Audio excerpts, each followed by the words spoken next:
is good. All the time. Hallelujah. Hi again, it's me Michael Dollar. Welcome back to my channel. Dito tayo kabuyos pasokin na maayo ang Diyos. Amen? Ang gihangan sa Diyos in challenging times, hindi ka sa adlaw, ang inuuray na pagdahil mo sa iya. Amen. Bisa nakita natin na makalilisan na ang panahon karon.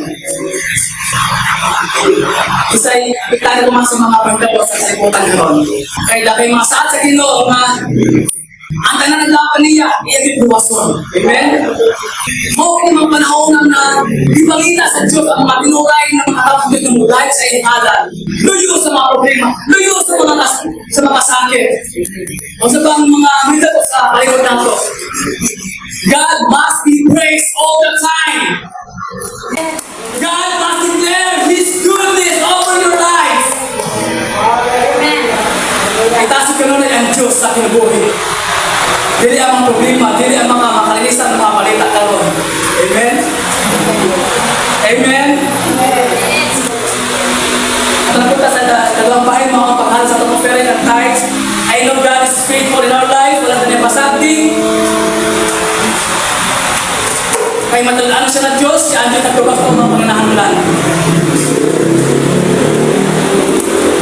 Dahil ningon na kalibutan, nakita nato na nagpuliki sa mga bahandi, sa mga paningkamot, sa mga material, mga utang, sa mga pangandoy. No? But we are not that kind of people. We are the people na ato paglantap yun.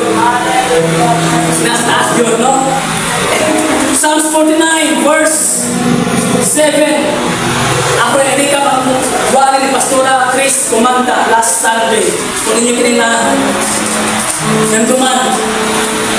Binuwang kini ang pagsali sa babahandi. Pamati niya ni kamong tanan katawan sa tanang dapit.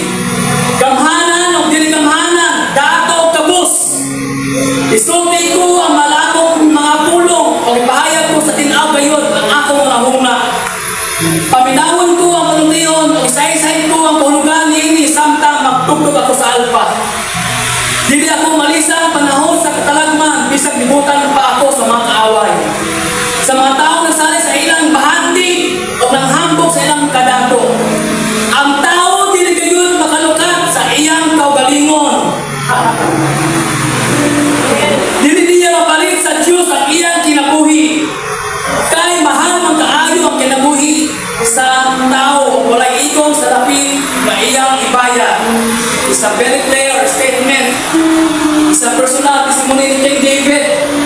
It's a rich man who really is a king, but wala siya dito na iyang una-una, walang pinaka-focus sa mga bahandi, but sa taas yun, sa langit yun, sa mga himayaon na pagkadulungan buwan sa Diyos. Amen. Isa mo sa pagkadato, hindi mo mabayaran ang kinabuhi sa tao, hindi mo ma-bribe ang Ginoo. Lord, palitan ko ang kinabuhi para lang mabuhi. Wala yung makahimuan na. Isang pakingumang kalibutan. Pero ang Ginoo, dili na ang kalibutan. God owns everything, even kinabuhi, kinikusog nato, kinagpagbalitaman nato ng trabaho, ato ng negosyo, estudyante, kining kaalam, gikan sa Ginoo. Salamatan ko siya sa iyang magkasya sa pagkilibol na iyang biyan na nato. Sabi, nagkanta mga nakita pa sa social media karoon na ipaktor na walita lamang energy lockdown. Isa na hagawa na energy lockdown. Hindi dapat tamahadlo. Tapos nataan na. Hindi dapat hold on sa pundasyon nato. Pulong sa Ginoo. Tapos natas pandemya. Nakalapas na sa mga audit, sa mga bagyo, sa mga usapan ng klase ng bagyo. But still God work in our life. Wala siyang ihulong kanino kanakoy soon. Nagpagayong siya.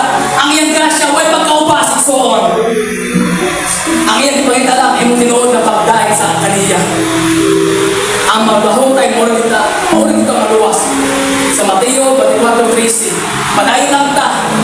Hallelujah. Amen. Kaya kita na ito ang nagtabong itingil in His faithfulness. In your faithfulness, in the midst of trial, God rewarded. Ang tanan, matinagano, ang tanan na mapula paglimon. Pagpasensya ako sa tanang problema. May kanti sa kaduluhan. God rewarded those who remains faithful in Him. Bisa kita punas niya sa longit sa takan mga leyon, but God never abandoned him.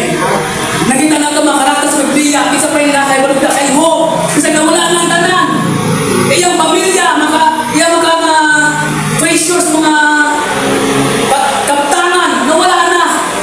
But ang wala sa iyang connection sa Ginoo, it's all. Ayaw magkawala, it's all. Bisa mawala na, bisa tayo pa sa mga problema karon, mag-init yung lockdown pa. Ayaw magwala ang imong connection sa Ginoo mo nang kinahanglan karon, it's all. Ang imong pagtuo na dili mabalog, dili matabunan sa mga problema, it's all. Sa kabalon man, sa mga gabiyaon man, sa kasakit man. It's a clear declaration ni Paul. Si Paul, nakita na ito. Nagsinati siya pagka maayos na hintang. Nagutungkot siya.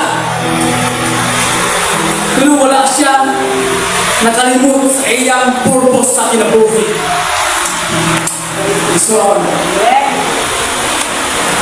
natin nabasa, when you have the right man, ang iyong mission, ang imong task, imong purpose, the commission will appear.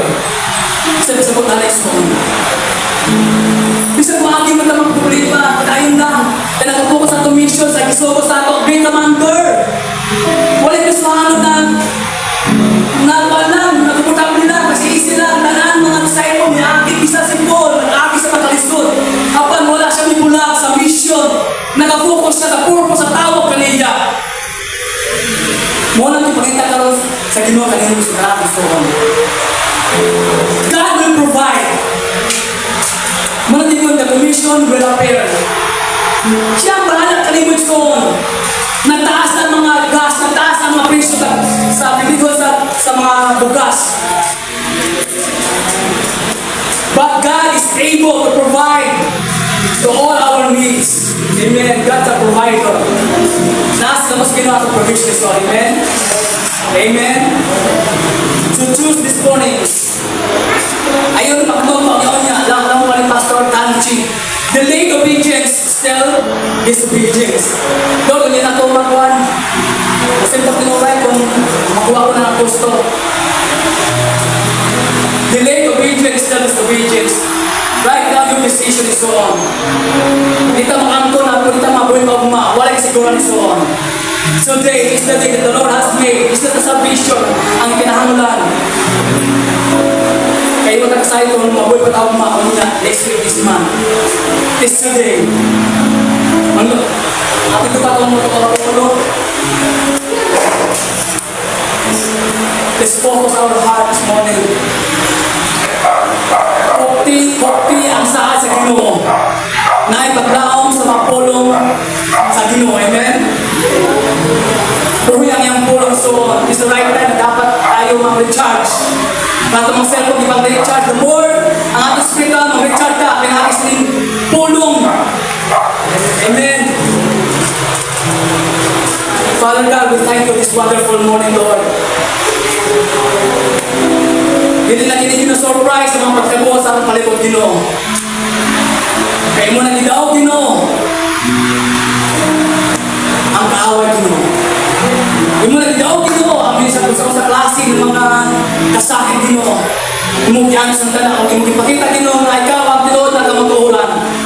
O dihan na ikan kanimang kamaturan, kaya ikaw ang kamaturan, Ginoo. You are the way, the truth, and the life. Salamat, Lord. Na dili matinag Ginoo ang pagtuo diyan kanimo Ginoo. Pagpos Ginoo nga dapat kami hold on sa mga promises, Lord. Mugupot sa imong mga saad Ginoo that you will never leave us nor forsake us. Makabalog kami Ginoo tungkol sa grasya Ginoo. Makalahok tayo kami sa mga rada mo paginabuyogan tungkol sa grasya kalawin mo mga Ginoo. Ang imong balang espiritu nagaban kanamo imong nag-isa Ginoo. Sumala sa imong mensahe, diba? Ang among ingon sa Paul sa John chapter 17, Ginoo, ang ampo ka naman, Ginoo. Salamat. You are nakita ko nagsiklasik sa imong mga tinukan, Ginoo. Kami, Ginoo, imong anak, Ginoo, ang nagtulad kanimo. Kaya maong pagtugin ng mga patulog kinabuhi sa ngalan ni Jesus. Salamat, Lord. Nagdili kami, Ginoo. Dapat mahadlok, Ginoo. Dapat kung kami hold on. Ang among koneksyon ka kanimo, Ginoo. Ang among kinulay na relasyon ka kanimo, Ginoo. Nagdili kami sagda. I-remind ka na mo, Ginoo. Kung kisa kami, Ginoo, sa magkabahan, Ginoo. Ibo kayo ng anak, Ginoo.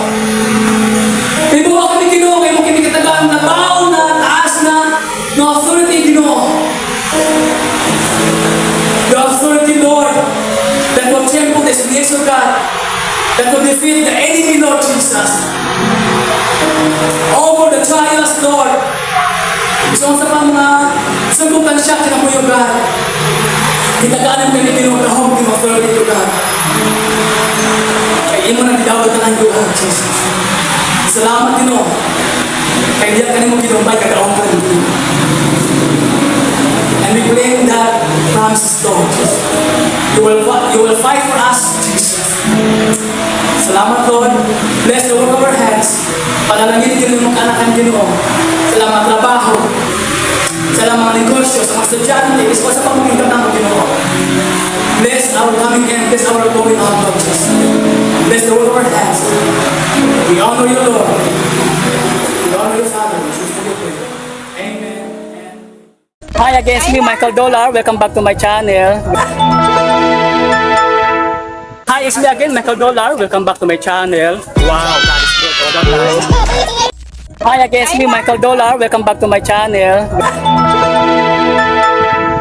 Oh, God is good all the time. Yeah.